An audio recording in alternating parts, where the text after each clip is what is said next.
बिस्मिल्लाहिर्रहमानिर्रहीम। डॉक्टर आज़म, आज मैं बात करूंगा, आपको बल्कि बताऊंगा फ्लू वैक्सीन के बारे में तकरीबन सारा कुछ कि किन लोगों को लगवानी चाहिए, कहां कहां जाते हुए उसको लगाना चाहिए, किन औकात में लगवानी चाहिए और कोई साइड इफ़ेक्ट वगैरह तो नहीं है, क्योंकि इबाहम बहुत पाया जाता है।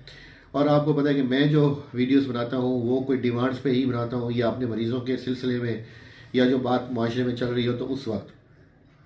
तो आजकल चूँकि सीज़न है नमूनिया का भी और फ्लू का भी, तो फ्लू वैक्सीन की पहले बात करते हैं। फ्लू वैक्सीन हर साल जो है अलग टीका होता है इसका, और वो उस साल के पिछले साल के जरासीम को देख कर उससे बनाई जाती है, और वो मुख्तलिफ ममालिक के लिए मुख्तलिफ भी होती है। तो जो फ्लू के जो वैक्सीन है वो एक तो प्रोटेक्शन देती है जनरल फ्लू से। जो फ्लू है ना, एक डिजीज़ है, कुछ लोगों को सारा साल नाक से छींकें और नज़ला ज़ुकाम से रहता है, उसको कहते हैं एलर्जिक राइनाइटिस।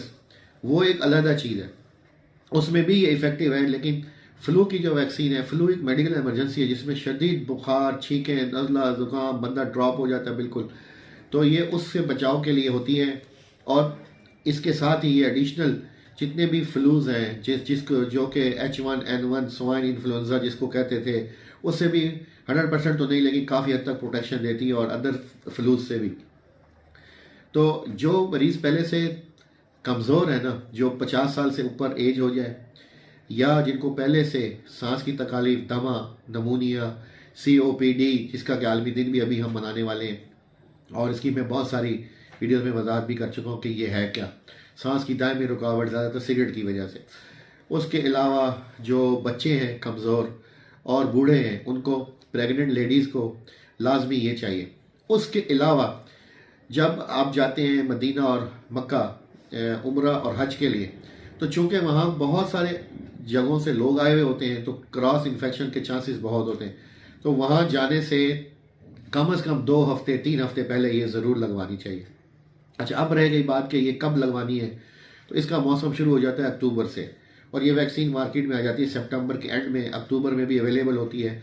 बीच में शॉर्टेज हो जाती है, फिर दोबारा आ जाती है। खैर, तो आप लोगों ने इन मरीज़ों को ख़ास तौर पे जो कमज़ोर हैं, बस ये मोटी बात अगर कुछ भी याद ना रहे, तो जो एक्सट्रीम्स ऑफ एज वाले हैं, कमज़ोर हैं, कोई भी डिजीज़ है जिनको, उनको ज़रूर लगानी चाहिए।